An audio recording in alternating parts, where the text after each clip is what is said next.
Try man, what's going on, bro? What's up?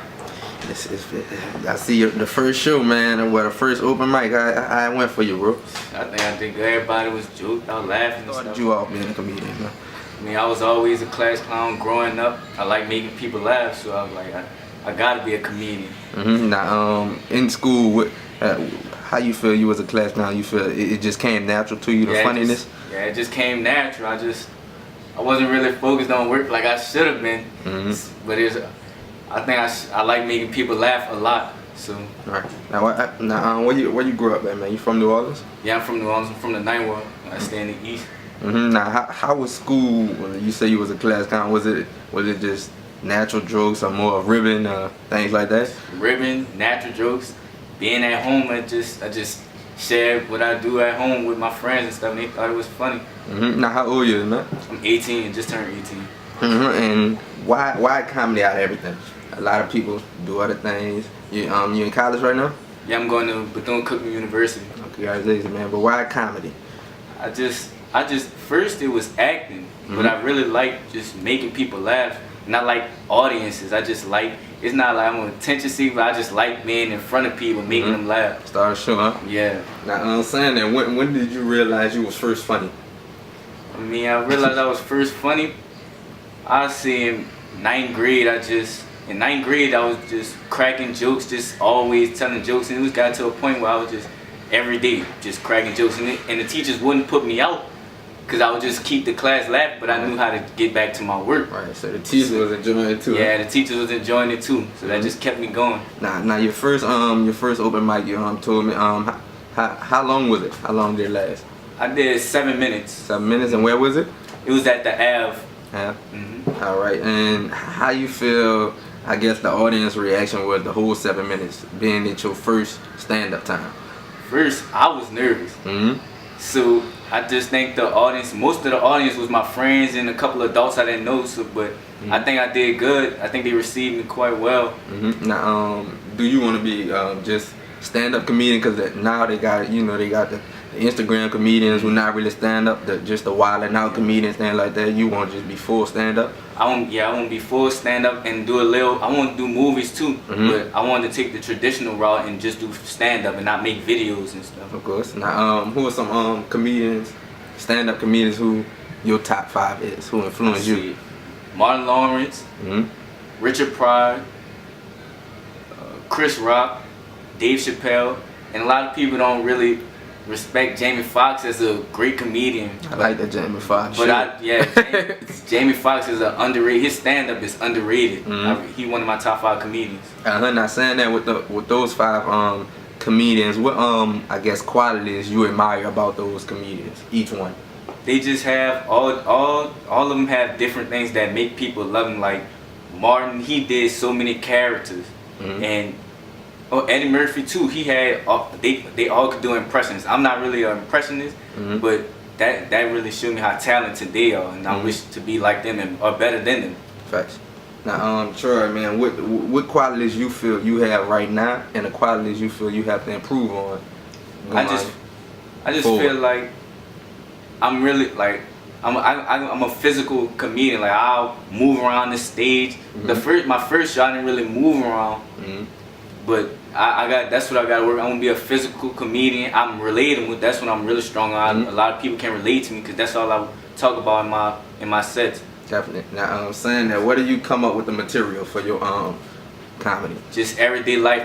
All my people crazy. It's just every day I find something funny about my family, so I talk about it on stage. And a lot of funny stuff happened to me, so I just talk about it on stage. Now, I'm saying right now, do you practice for your comedy? Do comedians practice? Me personally, my first show I came in with no material. Oh, off the top? Off the top. Dang. It was crazy because as I was thinking about it, I was pausing, but I didn't pause too long to let the audience know that I didn't have no material. Just thinking about stuff. I was just thinking about stuff in the building. I was interacting with the audience, but me personally, all I do is I write jokes, but at the same time I just put some stuff I want to talk about in my notes in my phone. Definitely. I just elaborate on that, and it end up being funny to other people. Now you have a show coming up Saturday, you said. Yeah, I have a show 7 to 10 at the Ave, 1418 South Claiborne, from 7 to 10. Now, do you have any material for that? I'm gonna just elaborate on the stuff that I was talking about in my first set, and I'm gonna just make it even more funnier. Now, doing that, are you looking forward to I guess writing skits? Because a lot of comedians, like Kevin Hart, they write their skits out, and when you performing for bigger stages, you don't want to be up there just froze. Right. Yeah, I do plan on writing jokes and being more prepared, because I felt like I was unprepared for my first open mic, but I ended up being the best out of all the comedians, and I was the youngest there. Definitely. Now, saying that, man, with comedians, when I'm watching comedians and they tell a joke and it ain't funny, I'm cringing like, I hope he'll fold. Like, he gotta keep going. Right. Now, what you do when you tell a joke, man? Ain't no laughs. I go straight to the audience. I'm going straight into the audience. I'm not bombing. What you mean about that? I'm talking to them. I'm like, oh, y'all not about to boo me. I'm about to start ribbing one of y'all. Oh, something gotta happen. I'm gonna start doing something funny. I can't bomb. Like at the open mic, a dude bombed so bad he was just counting. He was a comedian? He was a comedian, and he was doing it longer than me. He was bombing. Nobody was laughing at it. Nothing sounded like a library up in there. And he just was counting. He just started counting until it was time for him to get off the stage. What you mean counting? He was 1, 2, 3, 4. Like, he was counting until it was time for him to get off the stage. Man. I was just like, oh man. Yeah, I just be cringing, man. It's bad to see him do it, but every comedian have a bad set. And that's the only way you can learn. Mine's not no time soon. Right, man. Not saying that. Now, being a comedian, it can be some good, of course, some good, because you got everybody laugh, but some bad, because a lot of people feel some comedians go too far, and they talk about things that people feel uncomfortable about. How you feel about that with the comedians, man? I mean, being a comedian, you gotta learn how to. You don't have to learn how to control yourself, but you really have to know what to say, because nowadays a lot of people are sensitive. Definitely. So you feel you have to alter your work because people are sensitive? I wouldn't alter it, because I feel like it's a joke. So you have to let people know that it's a joke in the beginning. So if they get offended, then that's just them. They shouldn't be at the comedy show. I definitely feel people. It don't matter what you tell them, if it's a joke or not, man. They always gonna have a sensitive, because they got Cat Williams. He be like, fuck him. Right. Cat Williams, Richard Pryor, all them dudes didn't care about what they said. They made the audience laugh. Now, with saying that with the audience, do you feel it ever is a limit? Well, what you say about in your comedy? I mean, being that I just started, I'm going to just talk about me personally for right now. But as I grow as a comedian, I might talk about political stuff, because that's sensitive subjects, political stuff. Definitely. And a lot of stuff that go on in the world. I'm gonna begin to touch on that when I expand my career.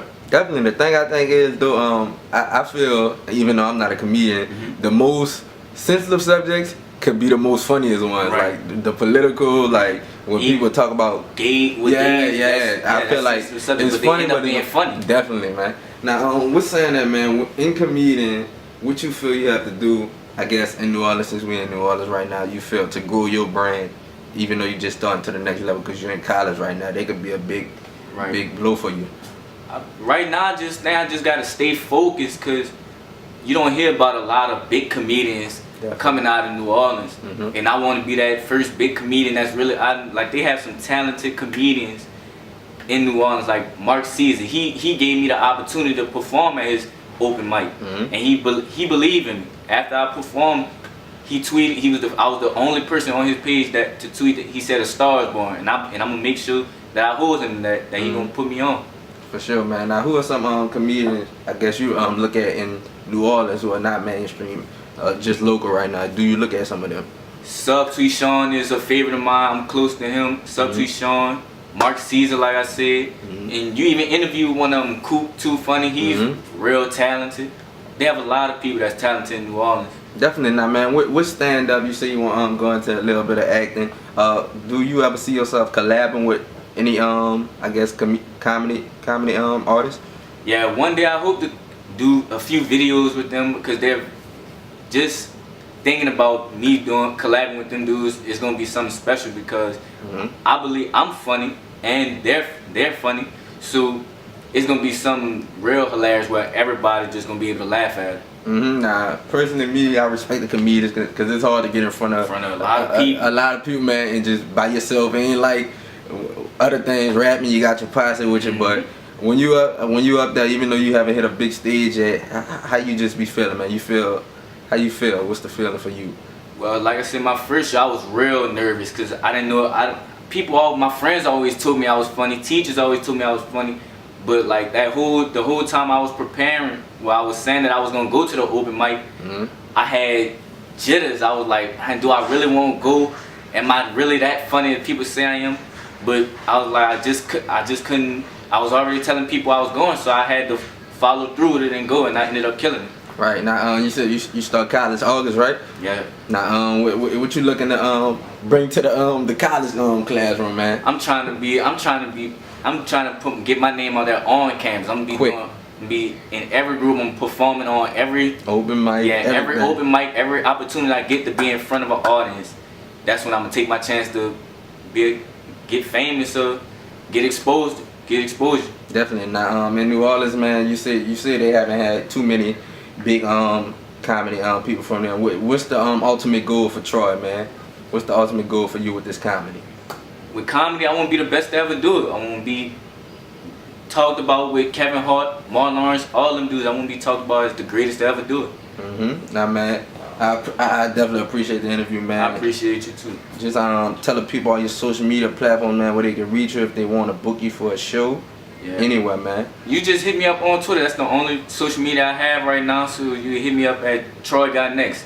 Capital T for Troy, capital G for Got, capital N for Next, and you'll find me. Definitely, man. Any last words for the people? Yeah, just come support me and come support every local.